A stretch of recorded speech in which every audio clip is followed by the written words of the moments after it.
had to get rid of some squeaky stairs. But during this process, he did something I've been wanting. So the squeaky stairs seem to be a complaint in most of the Montana fifth wheels. The side of the treads rub the wall and actually have damaged the wall.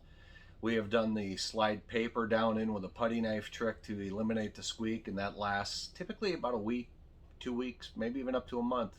And then we found we're doing it again. So during that time, we started looking a little closer underneath the stairs and found that the treads will have to come off to be modified. That was a little bigger process than what we had wanted to tackle. We are in an RV park now that doesn't mind us doing a little bit of maintenance on the trailer, so we decided we'd go ahead and do it. One of the things that I wanted to have modified was to be able to have a space to put your shoes. Every time you come in, there's a pile of shoes by the door, and we slide them behind the chair, and then you can't sit down. So, while all the treads were off, Darren created a shoe garage. So we've got some pictures and some video. I will do a little bit of a walk around video now and kind of explain the process of what we've done. The modification itself cost us, I'm going to say roughly $50. I don't have an exact total of it. We bought a carpet transition strip, a chunk of carpet, a piece of 2 foot by 4 foot black chalkboard, whiteboard masonite at Home Depot, and 3 tubes of silicone. The rest was just time. We'll do a quick walkthrough. We've got pictures of everything we've done, which we'll put in order with the video also. Anyway, hope you enjoy it. It works for some, it doesn't work for all. So in this video, I'm going to give you a quick explanation as to how everything worked. As you can see down in this area, there is a little bit of damage to the wall where the stair treads were rubbing. So the silicone looks a little bit gobbed there. Anyway, to remove the stair treads, there are 4 screws on each one of these vents. Now these vents are cut to allow fresh air to get into your furnace, so you're going to want to keep ventilation open through that. So the first thing you need to remove are the 2 screws on both of your vacuum ports. They'll loosen up. Take them, pull the hoses off the back of them. There's enough hose to pull out. There are screws that come up from the bottom of the stair tread themselves. Again, they're a square-headed screw. You will either need a 90-degree drill, or I bought a little adapter from Harbor Freight that goes into your drill bit and gives you a 90-degree bend, and there's plenty of room to get those stair treads off. Once the stair treads were off, I cut 3/16 of an inch off each side, which gave me plenty of room.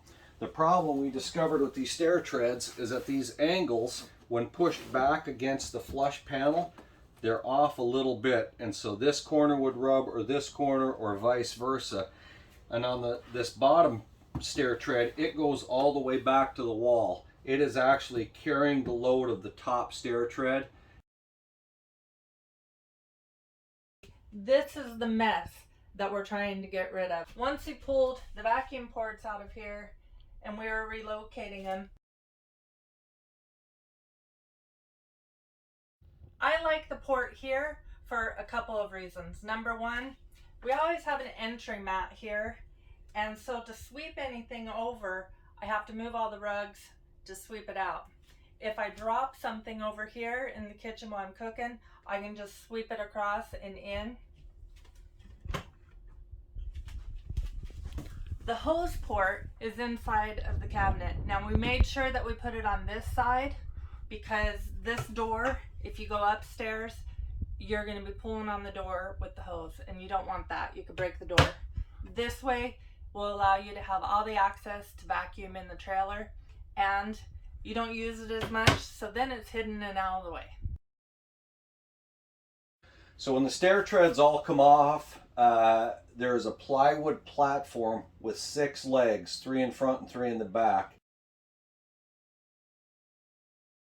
There are 3 screws in the front legs going straight down into the bottom tread, and there's one screw in the middle going into an aluminum stud that is right here. You'll have to remove that one screw, and sometimes it's a little bit hidden underneath the plywood. In fact, ours was cracked and they folded it back over the top. You'll have to peel that up to get access to the screw. So there's a total of 4 screws holding that on. Then when you get to the bottom, there are screws again on the front legs, and again one in the center and the back. Ours had one more in the back corner, but that was all. Once we removed both platforms, I took this trim strip off. There's 5 screws, and it will pull out from this side and just angle right off of there. That gray board is just a piece of paneling, if you will. It's held on with about 15 staples. I carefully pried that and the trim off, and behind that is where we decided we'd put a screen. We put the screen in the back of this compartment because we found last year we were getting Asian beetles and flies, things like that. If you have your compartments open outside for any length of time, they're able to travel through these vent holes and come inside the trailer. We decided that one big piece of screen with no holes would be the best way to go. And to do this, along the frame across the top, we put silicone and used it basically as a glue. There was one set of wires we had to split, and we covered that with duct tape. But now that whole back side is one piece, and with all this off, you can kind of get behind this sideboard right here. So we were able to tuck it in about 3 inches. That way everything is completely sealed. There's nothing open for anything to get through. So to move these ports, we had to take this inverter out. And to do that, there's 7 screws. There's 4 on the outside of the cover and 1 in the middle. And then you have 2 more, and you can pull the whole inverter out. Once that's out, as you can see, this dead space is all dead space open behind. So it gives you plenty of room to pull the hose and the wires. Pulling this inverter out allowed us to gain access to this bottom belly of the cabinet. With the stair treads off, the hoses pushed back, I could reach around and touch both fingers. I've got long arms though. But anyway, I was able to route the hose and the wires back through to come in through the port without needing any extra hose or wires. Starting reassembly, we painted the legs flat black just so there was no reflective light showing underneath. You will see when we put the bottom riser in without the tread on it, we put that board that we had cut for the back, which was the black chalkboard stuff. I cut vent holes or vent slits across the back, which you'll see in the pictures, to allow more airflow to flow through there.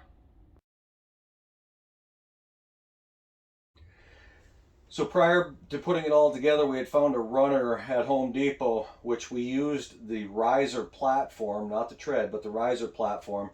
We flipped the rug over and we traced the platform out according to the size of the platform on the rug and cut it so it fit. It was easy to put in, everything matched up perfect. Once we set the platform on top of it, the legs lined up just perfectly under it. Once we ran the screws in, that held the rug in place perfectly. These 2x that are under these are on a perfect angle, which makes them straight. So when putting in our carpet strip transition, there was no angles that needed to be cut. They were just straight cuts.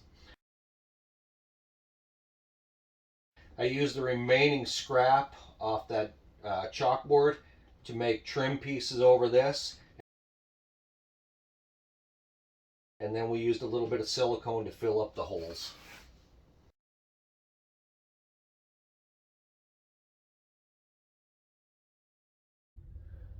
Here's a little bit more of a close-up. I don't know if you can see the board in the back. Anyway, that's our shoe garage with carpet underneath it and a transition strip.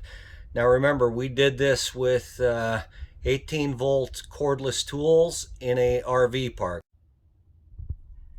This project wasn't as hard as what you may think. It takes time, but it's all little steps. We have 4 pair of shoes under there. Could probably fit another 2. With that, it eliminated this whole mess and makes the whole area cleaner.